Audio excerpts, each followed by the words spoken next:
नमस्कार दोस्तों, DD react पर आपका फिर से स्वागत है। मैं हूं आलू।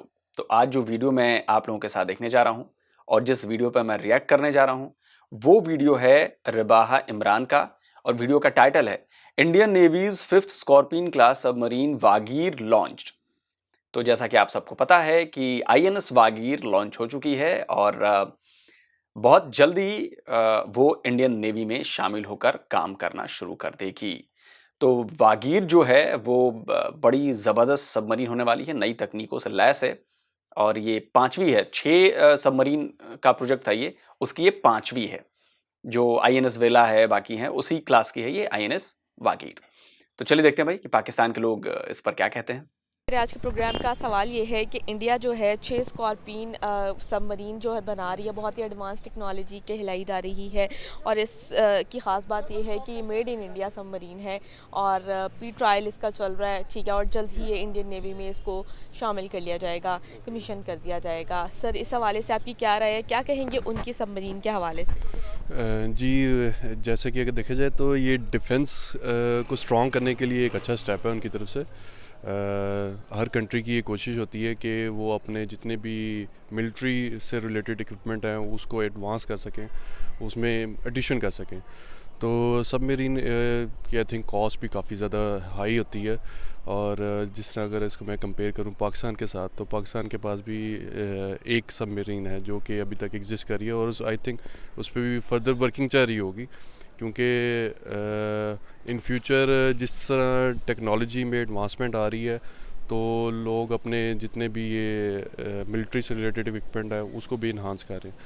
तो एक अच्छा स्टेप है इंडिया की तरफ से। होपफुली आगे और ज़्यादा बेहतरी आ जाएगी। सबसे ज़्यादा ज़रूरी बात यह कि उन्होंने अपने जो टेक्नोलॉजी है उसको बहुत प्रमोट किया। हमारे यहाँ पे टैलेंट जो है वो बहुत ज़्यादा ज़ाया हुआ है। हमारे पास टैलेंट था मगर ज़ाया हो चुका है, लेकिन अभी भी कुछ बाकी है। आई थिंक उसको यूटिलाइज़ करके हम उनको कम्पीट कर सकते हैं। और ज़ाहिर है कि उनके पास मानने की बात है कि उनके पास टेक्नोलॉजी ज़्यादा है। मैं इस बारे में ये कहूँगा कि वो अपनी टेक्नोलॉजी को बहुत एडवांस कर रहे हैं, ठीक है, अपने नेवी पे, अपनी आर्मी पे, कि वो अपने बजट को इसको क्या कहेंगे यार, काट गया, हाँ, बेहतर कर रहे हैं।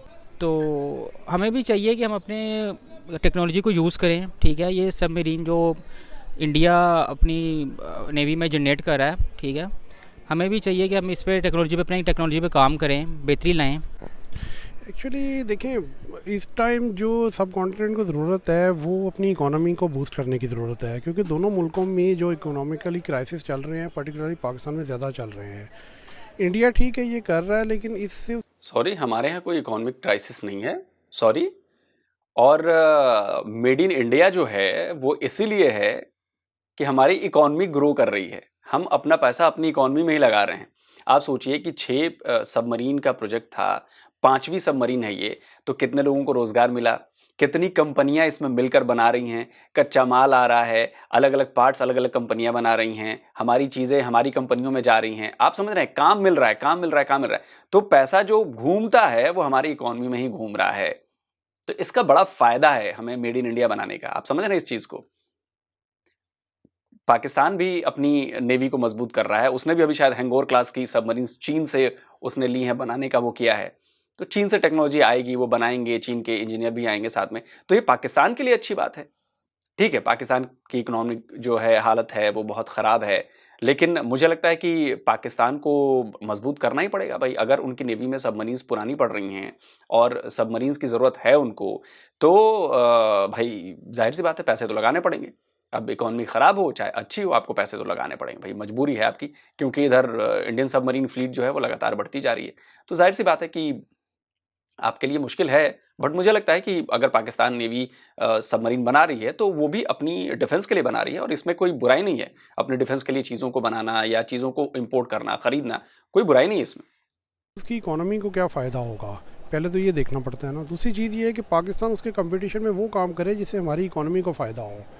कि अगर वो कोई ऐसा डिफेंस पे खर्चा कर रहा है जो हम ऑलरेडी उसमें खुद कफील हैं, तो ज़रूरत नहीं है उस चीज़ की, यानी कि वो हम उसके पीछे लगने का फ़ायदा कोई नहीं है। दूसरा चीज़ ये है कि हमें अपनी इस टाइम जो दुनिया में जंग चल रही है वो इकोनॉमी की चल रही है। चाइना और अमेरिका की देख लें, इकोनॉमी बेस्ड जंग चल रही है। जापान भी है उसमें और बहुत सारी यूरोपियन कंट्रीज़ भी हैं। तो तो इस टाइम आने वाला वक्त जो है यूरोपियन यूनियन और बहुत सारे दूसरी कंट्रीज़ इकोनॉमी को बूस्टअप करने की कोशिश कर रहे हैं। एशिया बहुत पीछे रह जाएगा अगर ये जंगों के हवाले से ही सोचता रहा और अपनी इकोनॉमी को इसने बूस्ट ना किया। तो सर ये तो एक हो गया ना कि वो अपनी टेक्नोलॉजी बनाकर अपने डिफेंस में ऐड करते जा रहे हैं। उसके अलावा हमने देखा कि कुछ मतलब इस 1-2 साल पहले कि मतलब आपकी रिसेंटली वर्ल्ड बैंक की जो रिपोर्ट आई है उसमें भारत की इकोनॉमी बहुत सबसे ज़्यादा पूरी दुनिया में बूस्ट किया, क्या कहेंगे? एक्चुअली देखें IT बेस्ड उनके पास टेक्नोलॉजी बहुत अच्छी है। दूसरा वो लोग इन हाउस अपना काम बहुत ज़्यादा कर रहे हैं। हमारे यहाँ पर जो है ब्रेन ड्रेन ज़्यादा है, लोग बाहर जा रहे हैं, लोग यहाँ पर इंडस्ट्री नहीं लग रही। और वहाँ देखें ना कि मोबाइल की इंडस्ट्री लग चुकी है, यहाँ पर अभी तक नहीं लगी। और बहुत सारी इंडस्ट्रीज़, ऑटोमोबाइल की इंडस्ट्रीज़ हैं, यहाँ पर नहीं है।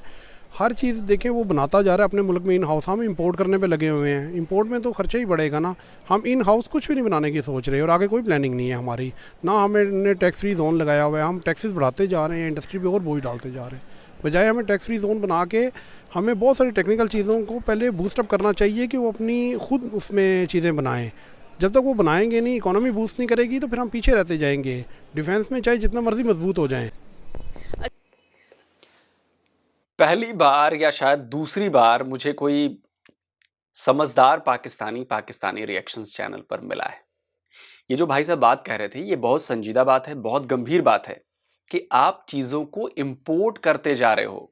अपने देश के भीतर इन हाउस बनाने की कोशिशें तो छोड़िए, मतलब दूर दूर तक नज़र नहीं आ रही हैं कोशिशें। मतलब बनानी तो छोड़ दीजिए, कोशिशें भी नज़र नहीं आ रही हैं। आप सोचिए, ये है सबसे बड़ी प्रॉब्लम। और अगर इस प्रॉब्लम को वहाँ की सरकार ने दूर नहीं किया तो यकीन मानिए कर्ज के बोझ तले पाकिस्तान दब तो गया ही है और भी ज़्यादा दबता चला जाएगा। अगर आप समझ रहे हैं, ये बहुत सेंसिबल बात की है इन भाई साहब ने, बहुत सेंसिबल बात।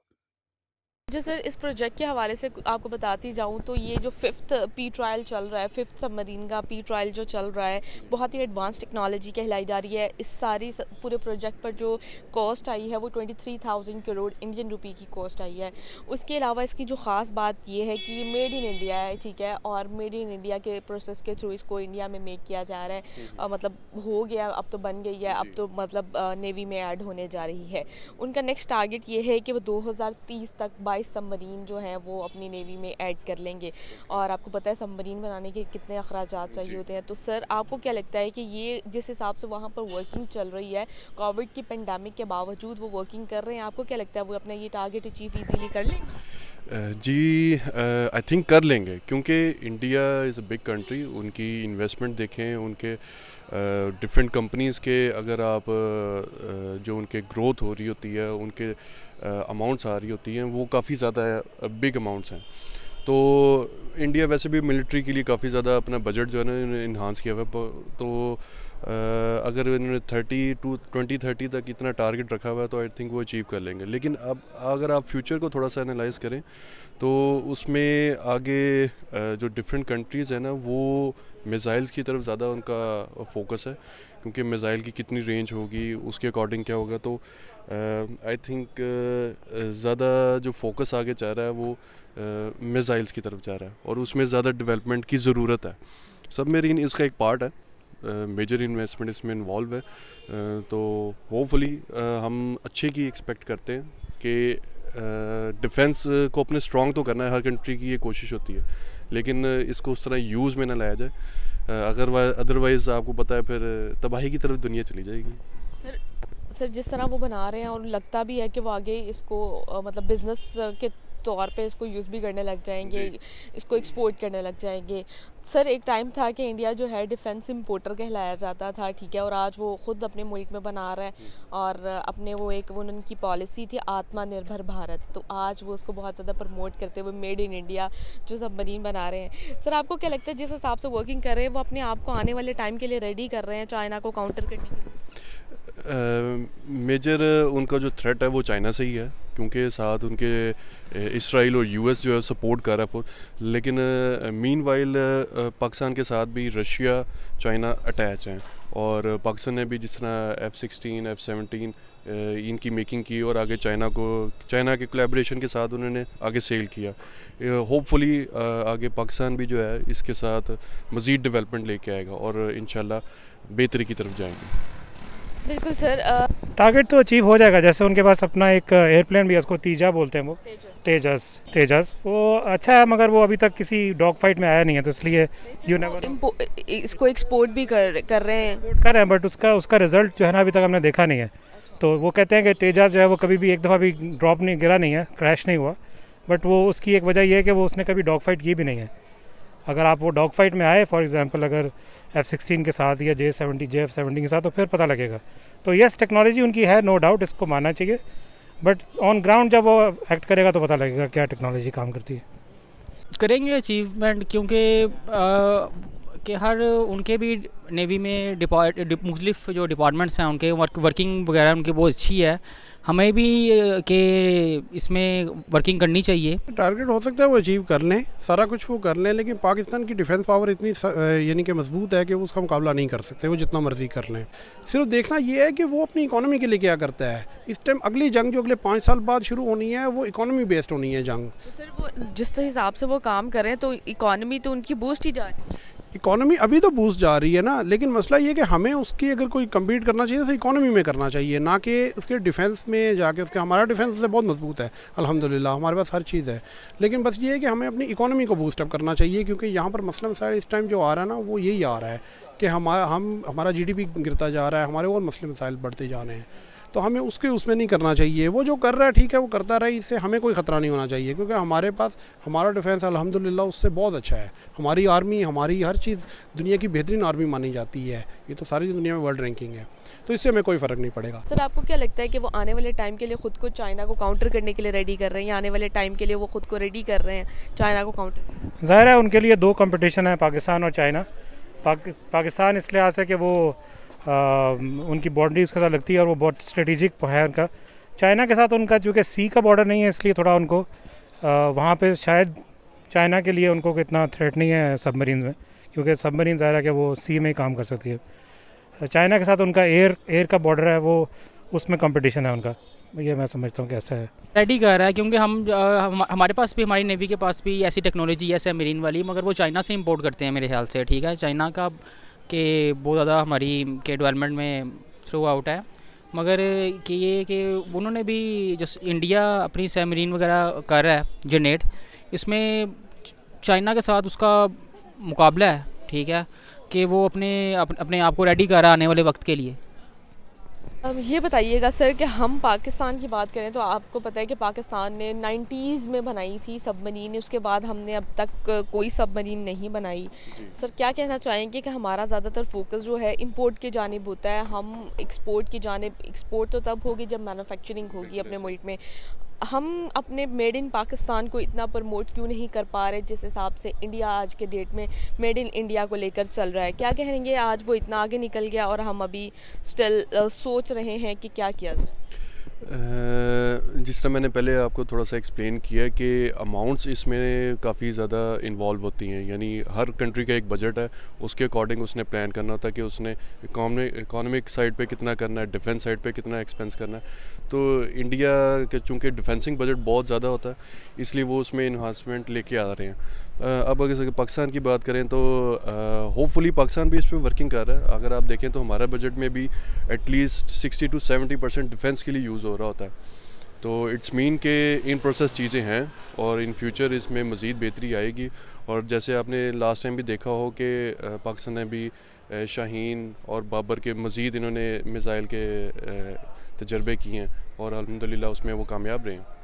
अच्छा सर, जिस हिसाब से वो वर्किंग कर रहे हैं, क्या हमें भी उनसे सीखते हुए काम करने की ज़रूरत है? जिस हिसाब से आज वो एडवांस टेक्नोलॉजीज़ अपने डिफेंस में ऐड करते जा रहे हैं, रिसेंटली उन्होंने न्यूक्लियर सबमरीन भी बनाई और अब ये इतना बड़ा प्रोजेक्ट है, इस पे भी वर्किंग चल रही है। कोविड के पेंडेमिक के बावजूद आज हमें उनसे सीखने की ज़रूरत है, उनसे सीखते हुए काम करने की ज़रूरत है। जी, इसमें कोई बुराई नहीं है। अगर कोई कंट्री अच्छा स्टेप लेती है अपने मुल्क की बेहतरी के लिए तो उसकी अच्छी चीज़ें पिक करनी चाहिए, बिल्कुल करनी चाहिए, चाहे वो चाहे इंडिया है, चाहे चाइना है, चाहे US है, कोई भी कंट्री है। तो पाकिस्तान भी ऑब्वियसली इस पे वर्किंग चल रही है और इन फ्यूचर इसमें इंशाल्लाह हम बेहतरी देख रहे हैं और होगी। एक्चुअली मसला ये है कि ये तभी होगा ना पॉसिबल जब हम इन होम इंडस्ट्री और चीज़ों की लगाएंगे। जब वो लगाते जाएंगे फिर फाइनल उसकी स्टेज आती है। एकदम इतनी बड़ी हम इंडस्ट्री नहीं लगा सकते, हमारे पास छोटी छोटी इंडस्ट्रीज़ नहीं है, मोबाइल की नहीं है हमारे पास, और टेक्निकल चीज़ों की नहीं है, तो इलेक्ट्रॉनिक्स की नहीं है। ये इंडस्ट्रीज़ हम लगाते जाएंगे तो उसका वक्त आएगा ना। वो तो लगा चुका है, वो तो कर रहा है, वो तो एक्सपोर्ट भी कर रहा है, IT बेस्ड टेक्नोलॉजी एक्सपोर्ट कर रहा है। अच्छा सर, ये बताइएगा, पाकिस्तान की बात करें तो पाकिस्तान अपने मेड इन पाकिस्तान को क्यों नहीं इतना प्रमोट करता? हम क्यों नहीं अपने मुल्क में इस तरह की सबमरीन्स खुद बना पा रहे, जबकि हमारा जो फोकस है वो इंपोर्ट की जानिब है। हम इस तरह की सबमरीन कब तक बना लेंगे? क्या कहना चाहेंगे कि वो आज इतना आगे निकल गए हैं, मतलब इतनी ज़्यादा टेक्नोलॉजीज ऐड कर रहे हैं, और अभी हम जो है इम्पोर्ट की जानिब भी हमारा फोकस जो है वो गवर्नमेंट में हमेशा जो है वो यही रहा कि टैक्सेस एंड ड्यूटीज़ तो लगाएगी, मगर इसके ऊपर जो है ना वो सब्सिडाइज़ नहीं किया गया कभी भी इंडस्ट्री को। तो जब इंडस्ट्री को सब्सिडाइज़ करना शुरू कर देंगे तो मोस्ट प्रॉब्ली जो है लोग उस पर काम करेंगे और डेवलपमेंट होगी, आई गेस। इसलिए वाले से ये रहे हैं, हमारे पास बहुत अच्छे इंजीनियर्स हैं, ठीक है, वर्किंग हो रही है, मगर वो यहाँ पर उनको उस लिहाज से फैसिलिटीज़ वगैरह नहीं मिलती हैं, ठीक है, वो बाहर कंट्रीज़ में जाके काम करते हैं, ठीक है। और इस लिहाज से मैं यही कहूँगा कि हमें वर्किंग करनी चाहिए इस पर, ठीक है। हमें ऐसे प्रोजेक्ट्स पे काम करना चाहिए जो हमारी कंट्री के लिए बेटर हो, और बस दैट्स इट। Thank you. तो दोस्तों ये था वीडियो, और वीडियो हो गया ख़त्म। और खैर बहुत सारी बातें हुई, बहुत सारी अच्छी बातें हुई, बहुत सारी थोड़ी अजीब सी बातें हुई, लेकिन आज मैं कोई नेगेटिव बात नहीं करूँगा बॉस, न पाकिस्तान के बारे में न इंडिया के बारे में, कोई नेगेटिव बातचीत नहीं। आज मैं पॉजिटिव बातें करूँगा। देखिए, पाकिस्तान को चाहिए कि चीज़ों को शुरू करे और विज़न दिखाए कि हमारा ये विज़न है, हम यहाँ से स्टार्ट कर रहे हैं, हमारा ये टारगेट है, हमारी ये डेडलाइंस हैं। अगर आप ऐसा नहीं करेंगे अभी, तब भी आगे हालात नहीं सुधरने वाले। 40-50 साल, 60 साल, 100 साल आप करते रह जाइए, आपका मुल्क ऐसे ही चलता रहेगा। लेकिन प्रॉब्लम ये है पाकिस्तान में कि वहाँ पे एक स्टेबल सिविल गवर्नमेंट चाहिए। ऐसी गवर्नमेंट चाहिए जिस पे सेना का कंट्रोल ना हो। जब सेना का कंट्रोल नहीं होगा तो सिविल गवर्नमेंट जो है वो लोगों की भलाई के लिए सोचेगी, लोगों के लिए सोचेगी, उनके लिए चीजें लेकर आएगी। अभी जो चीजें हो रही हैं वो सब कुछ मैक्सिमम चल जाती हैं सेना के पास। ये तो हुई पहली बात। दूसरी की INS वागीर पे हम बात कर रहे थे। INS वेला है, इस सीरीज की 4 सबमरीन हमारी आ चुकी हैं, ये 5वीं है, एक और आने वाली है। वागीर भी है, वागीर तो यही है। तो सबसे बड़ी जो चुनौती है हमारे लिए, वो हमारे लिए, देखिए, लैंड बॉर्डर्स तो हैं ही हमारे पास, पाकिस्तान से भी है, चाइना से भी है, लेकिन जो हमारी समुद्री सीमा है वो बहुत ज़्यादा बड़ी सीमा है, बहुत ज़्यादा, मतलब जो हमारी कोस्टल लाइन है हमारी, वो बहुत बड़ी है। तो इसके लिए हमें अपनी नेवी को मजबूत करना है, और नेवी को मजबूत करने में उसको शिप्स भी चाहिए, उनको सबमरीन्स भी चाहिए, उनको नए नए डिस्ट्रॉयर चाहिए, उनको नई टेक्नोलॉजी के स्टेल्थ फ्रिगेट चाहिए, सब कुछ चाहिए। तो हम धीरे धीरे कोशिश कर रहे हैं इन चीज़ों में आत्मनिर्भर बनने की। हमने, आप सोचिए, 22-23 हज़ार करोड़ तो हमने सिर्फ अपने INS विक्रांत पर लगाए। तो ऐसा नहीं है कि पैसे हम ज़्यादा इधर फूंक रहे हैं, नहीं फूंक रहे हैं हम अगर टोटल हमारी अपनी GDP का देखें तो बहुत कुछ परसेंट है, वो पाकिस्तान के सामने तो कुछ नहीं है। पाकिस्तान अपनी GDP का मैक्सिमम दे रहा है उधर, हम बहुत कम दे रहे हैं। तो धीरे धीरे और बजट भी हमारा स्लोली ग्रो कर रहा है, मतलब ऐसा नहीं है कि हमने बहुत ज़्यादा बढ़ा दिया, हम ग्रेजुअली धीरे धीरे जहाँ पे हमें जिस चीज़ की ज़रूरत लग रही है हम उन चीज़ों पे पैसे खर्च कर रहे हैं। हम ये नहीं कि अंधाधुंध पैसे खर्च कर रहे हैं, हमें पता है कि हमें हमारी ज़रूरत ये है और हमें ये चीज़ चाहिए, तो हम उस हिसाब से अपना खर्च कर रहे हैं। और धीरे धीरे देखिए, मॉडर्नाइजेशन तो सेनाओं की बहुत ज़रूरी है, वो चाहे पाकिस्तान की सेना हो, चाहे इंडिया की सेना हो, चाहे चाइना की सेना हो। मॉडर्नाइजेशन इसलिए ज़रूरी है क्योंकि अगर आप लेटेस्ट तकनीक के साथ नहीं रहोगे तो इसका नुकसान होता है जब असल में जंग होती है। अब आप ये कह नहीं सकते कि जंग नहीं होगी, ठीक है, इकोनॉमिक वॉर चल रही है, असली वॉर वहाँ पे होती है, लेकिन ऐसा नहीं है। आप यूक्रेन और रूस के बीच देखिए क्या माहौल बना हुआ है, आप हमारे और चीन के बीच देखिए क्या माहौल बना हुआ है। ऐसा नहीं है, जंग के आसार दिख रहे हैं और इससे इनकार नहीं किया जा सकता कि जंग नहीं होगी। तो जब आपको पता है कि जंग हो सकती है तो आपको उसके लिए प्रिपेयर होना पड़ता है, और प्रिपेयर सिर्फ एक जगह से नहीं होती चीज़ें कि यहाँ पर ठीक कर दी और वहाँ पर छोड़ दी, नहीं। आपके अगर 3 बॉर्डर्स हैं, आपको अपना आसमान भी देखना है, आपको अपनी ज़मीन भी देखनी है, आपको अपना पानी भी देखना है।